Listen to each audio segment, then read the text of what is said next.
और किसी से एफिडेविट नहीं मांगा।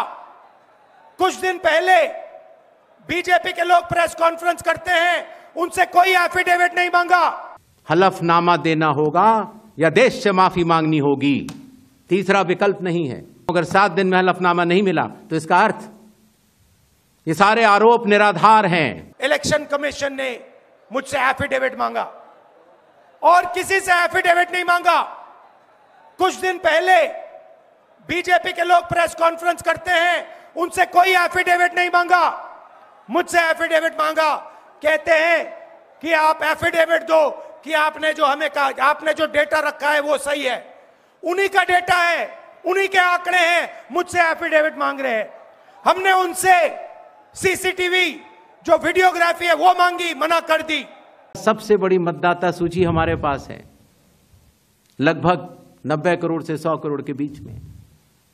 सबसे बड़ी मतदाता सूची, सबसे बड़े चुनाव कर्मियों की फौज, सबसे ज्यादा मतदान करने वाले लोगों की संख्या, और इन सब के समक्ष, सारे मीडिया के समक्ष ये कहना कि अगर मतदाता सूची में आपका नाम एक बार और है तो आपने 2 बार मतदान किया होगा और कानूनी अपराध किया होगा, और मेरे सारे मतदाताओं को अपराधी बनाना और चुनाव आयोग शांत रहे, संभव नहीं। हलफनामा देना होगा या देश से माफी मांगनी होगी, तीसरा विकल्प नहीं है। आपके माध्यम से मैं यह भी कहना चाहता हूं, अगर 7 दिन में हलफनामा नहीं मिला तो इसका अर्थ ये सारे आरोप निराधार हैं, और हमारे मतदाताओं को यह कहना कि वो फर्जी हैं, इसके ऊपर जो भी इस बात को बोल रहा है उसको माफी मांगनी चाहिए। महाराष्ट्र में वोटर लिस्ट बढ़ी, समय रहते जब ड्राफ्ट सूची थी तो दावे और आपत्ति क्यों नहीं जमा कराए गए? जब रिजल्ट निकल आया तब याद आया कि यह गलत था, और एक भी मतदाता का नाम सबूत सहित आज तक चीफ इलेक्टोरल ऑफिसर महाराष्ट्र को नहीं मिला।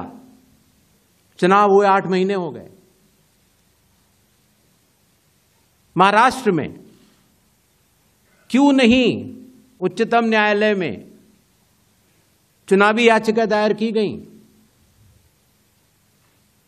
फिर एक बात यह कही गई कि आखिरी घंटे में इतना मतदान कैसे? चुनाव आयोग ने जवाब दिया था और आप सबने लिखा भी था कि अगर 10 घंटे मतदान होता है तो हर घंटे 10% का औसत होता है। आखिरी घंटे में 10% से कम मतदान हुआ। तो यह बात कैसे कही जा रही है?